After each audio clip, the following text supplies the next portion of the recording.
Hello बच्चों, कैसे हो आप सभी। आशा करता हूँ कि आप सुरक्षित होंगे घर पे। पिछले अध्याय में हमने वास्तविक संख्या के बारे में कुछ सामान्य जानकारी जुटाई थी और कुछ सरल सामान्य प्रश्न सरल करने की कोशिश की थी।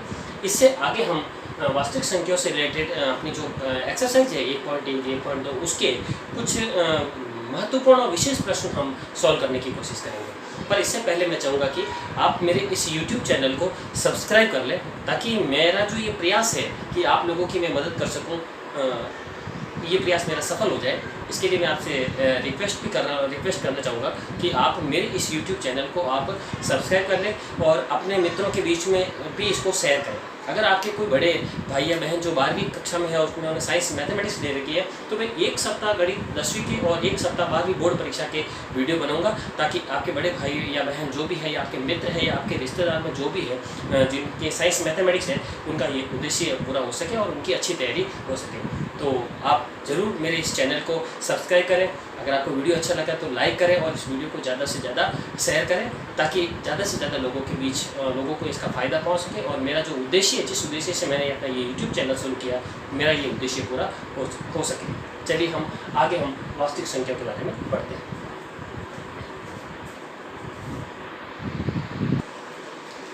चलिए बच्चों, अब हम माध्यमिक शिक्षा बोर्ड 10वीं की जो गणित विषय की पाठ्य पुस्तक है, इसमें प्रश्नावली 1.1 जो है उसमें वास्तविक संख्या से रिलेटेड कुछ महत्वपूर्ण प्रश्न हैं जो बोर्ड परीक्षा में अक्सर पूछे जाते हैं। उनमें कुछ इस प्रकार के प्रश्न महत्वपूर्ण होते हैं, जैसे हमने यूक्लिड एल्गोरिथम के बारे में हमने पहले पूर्व में पढ़ लिया है, तो उसी का हम इस्तेमाल करके यूक्लिड विभाजन प्रमेय का इस्तेमाल करके इस प्रकार के जो प्रश्न उसको सॉल्व करने की कोशिश करेंगे। प्रश्न है कि दर्शाइए कि कोई धनात्मक विषम पूर्णांक 6³ + 1, 6³ + 3 और 6³ + 5 के रूप का होता है। इसको हमें यूक्लिड विभाजन प्रमेय का या यूक्लिड विभाजन एल्गोरिथम की मदद से इसको हम सॉल्व करने की कोशिश करेंगे। हमने यूक्लिड विभाजन प्रमेय का पढ़ी थी, तो हमने कहा था कि ए और बी दो धनात्मक संख्याएं हैं और क्यू और आर दो अद्वितीय धनात्मक और संख्याएं हैं, जिनके बीच का रिलेशन हमने पढ़ा था कि ए बराबर BQ + R, और हमने ये कहा था कि जो R का मान है वो 0 हो सकता है या 0 से बड़ा हो सकता है, पर जिसका भाग दिया जा रहा है, जिसे हम भाज्य कहते हैं, उससे हमेशा छोटा होता है। तो चलिए इसी चीज़ का इस्तेमाल करके हम इस प्रश्न को सॉल्व करने की कोशिश कर लेते हैं। तब हम मान लेते हैं कि माना वह धनात्मक पूर्णांक, माना वह धनात्मक जो पूर्णांक है, धनात्मक पूर्णांक मान लेते हैं कि वो जो धनात्मक पूर्णांक है वो a है। ये वाला मान लेते हैं कि जो ये धनात्मक पूर्णांक है, वो जो प्रश्न पूछ रहा है वो धनात्मक पूर्णांक हमने a मान लिया। अब हम b बराबर इस क्वेश्चन के अनुरूप मान लेते हैं कि b बराबर 6। इसकी अब इससे तुलना करें तो आप देखिए इसमें ये q की जगह q आ रहा है और हमें b बराबर 6 मान लेते हैं। तब मान लेते हैं, तब माना b बराबर 6 के लिए, माना b बराबर 6 के लिए। अब हमने पढ़ा था कि जो भाज्य होता है उससे हमेशा शेषफल छोटा रहता है। तब a के मान क्या हो सकते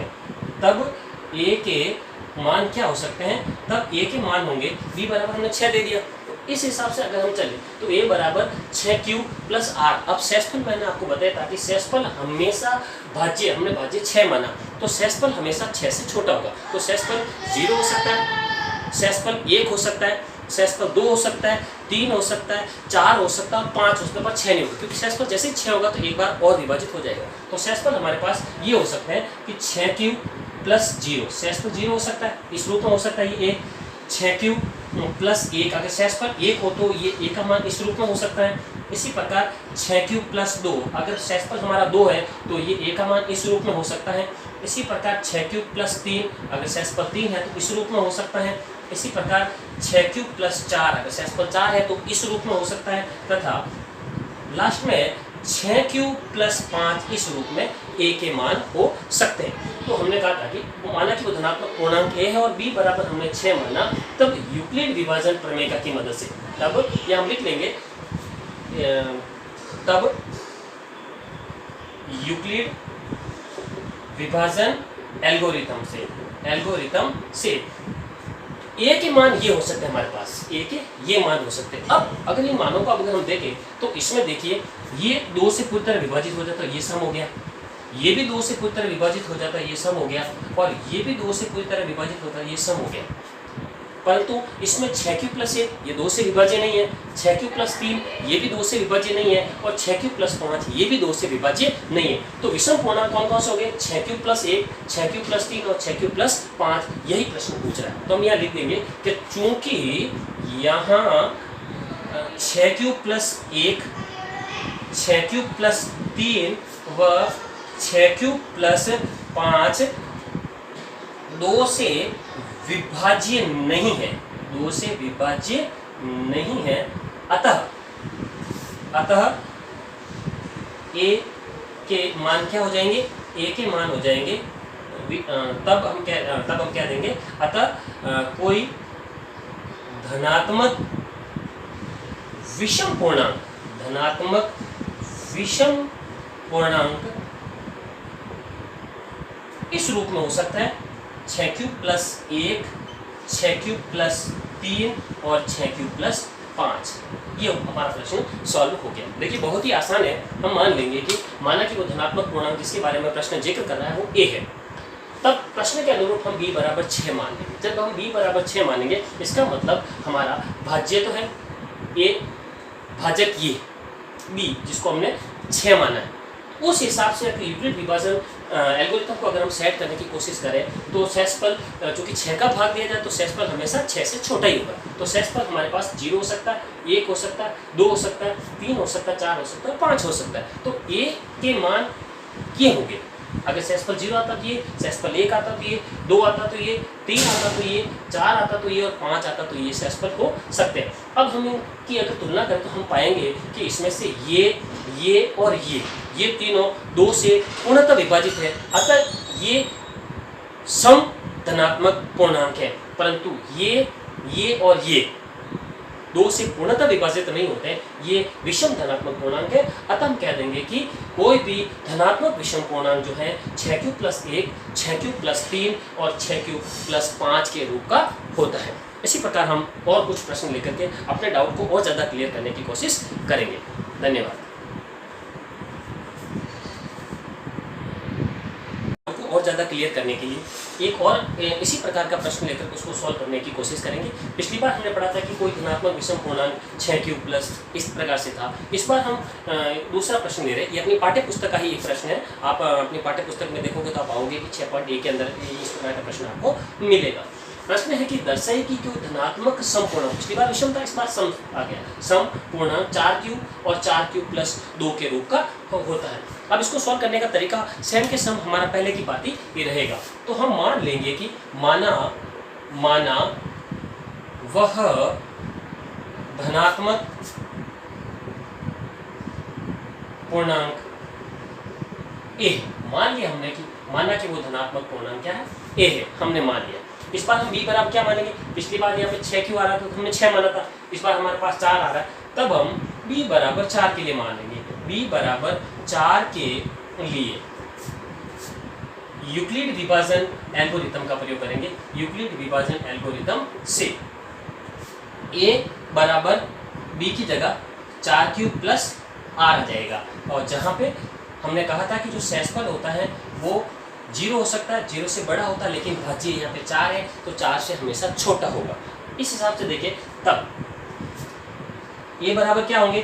a के मान होंगे, a के मान हमारे पास a के मान आ जाएंगे 4q प्लस 0, शेषफल हमारा 0 हो सकता है। इसी प्रकार 4q प्लस 1 हमारा शेषफल 1 हो सकता है। इसी प्रकार 4q प्लस 2 शेषफल हमारा 2 हो सकता है। और अंत में 4q प्लस 3 हो सकता है, क्योंकि शेषफल हमेशा 4 का भाग है, 4 से छोटा ही आएगा। तो शेषफल 0, 1, 2 और 3 हो सकते हैं। अब हम चलिए प्रश्न की तरफ। प्रश्न कहता है कि सम पूर्णांक, तो इसमें से हमें सम पूर्णांकों को छांटना है। तो हम देखेंगे कि इसमें ये वाला नंबर 2 से पूर्णतः विभाजित नहीं होता है और ये वाला नंबर भी 2 से पूर्णतः विभाजित नहीं होता है। परंतु यहाँ हम देखेंगे 4q प्लस 0 भी 2 से पूरी तरह विभाजित है और 4q प्लस 2 ये भी पूर्णांक पूरी तरह 2 से विभाजित है। तो हम लिखेंगे कि चूंकि यहाँ पर 4q प्लस 0 तथा 4q प्लस 2 से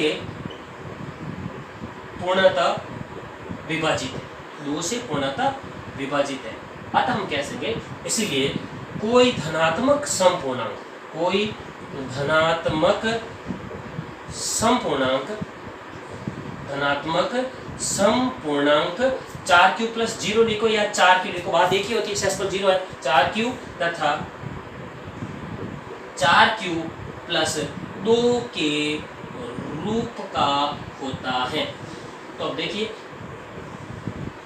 आपका डाउट एकदम क्लियर हो गया होगा कि अगर यूक्लिड विभाजन एल्गोरिथम के प्रयोग से हम लोगों को इस प्रकार के प्रश्न सॉल्व करने के लिए कहा जाए तो हम इसी वे में उन प्रश्नों को सॉल्व कर सकते हैं, ज़्यादा कठिन भी नहीं है। अब कई बार ऐसे प्रश्नों के अंदर पूछ देते हैं कि कोई धनात्मक समपूर्णांक का वर्ग क्या देता है, घन क्या देता है, तो करने का तरीका सेम के सेम रहता है। उसमें संख्या का वर्ग कर दिया जाता है, वर्ग करके एक निश्चित नियंत्रण को हम एक साइड में कर करके वापस प्रश्न को इसी रूप में डालने की कोशिश करते हैं। हम आगे में एक इसी प्रकार का प्रश्न लेकर के सॉल्व करने की कोशिश करेंगे ताकि इससे जुड़े प्रश्नों के लिए हमारे माइंड में जो डाउट है वो डाउट पूरी तरह से क्लियर हो सके।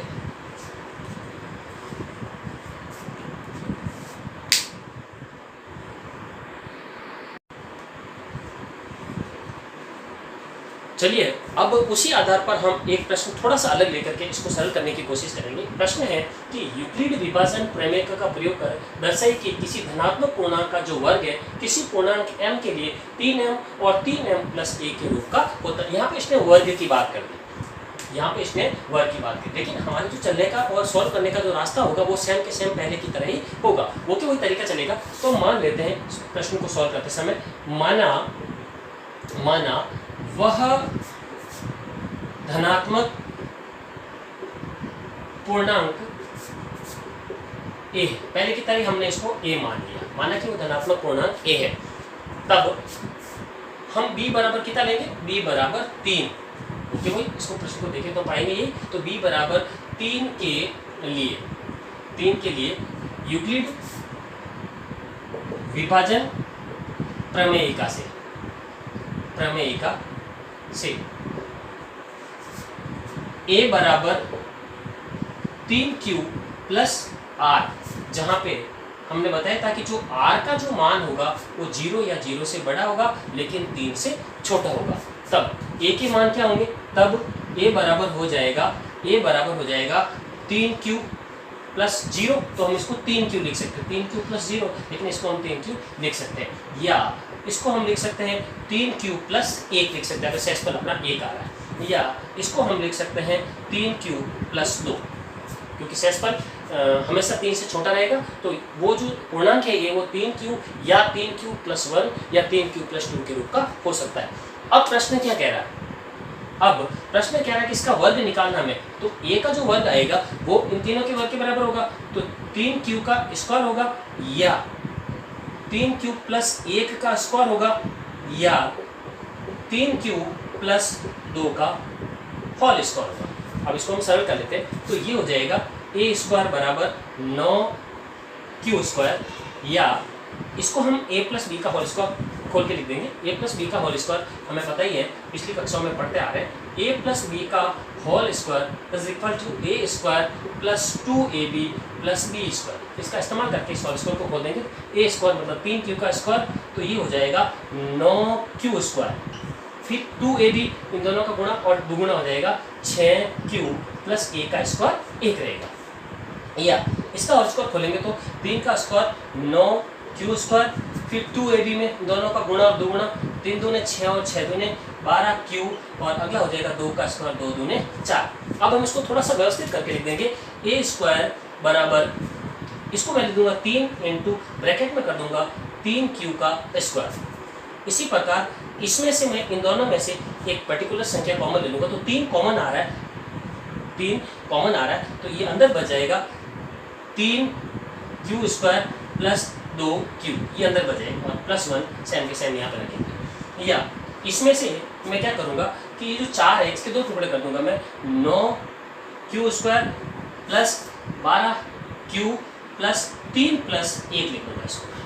ऐसा करने से क्या होगा, प्रश्न थोड़ा सा व्यवस्थित हो जाएगा, a स्क्वायर बराबर 3q स्क्वायर या 3q square plus 2q plus 1, या इस पूरे में से मैं 3 कॉमन कर दूंगा, तो ये हो जाएगा Q square plus 4q plus 1 plus 1, ऐसा हो जाएगा। अब हम पाएंगे कि यहाँ पे मैं अगर इसको एक निश्चित पूर्णांक मान लूँ m, इसी प्रकार इस पूरे को एक निश्चित पूर्णांक m मान लूँ, इसी प्रकार इस पूरे को एक निश्चित पूर्णांक m मान लूँ, तो अब देखिए प्रश्न इस रूप में हो जाएगा 3m, या ये हो जाएगा 3m प्लस 1, या ये भी देखिए 3m प्लस 1 के रूप में आ जाएगा।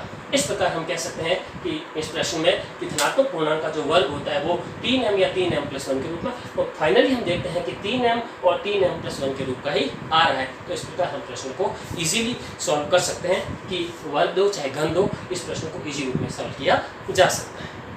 बहुत बहुत धन्यवाद आपका इस वीडियो को देखने के लिए।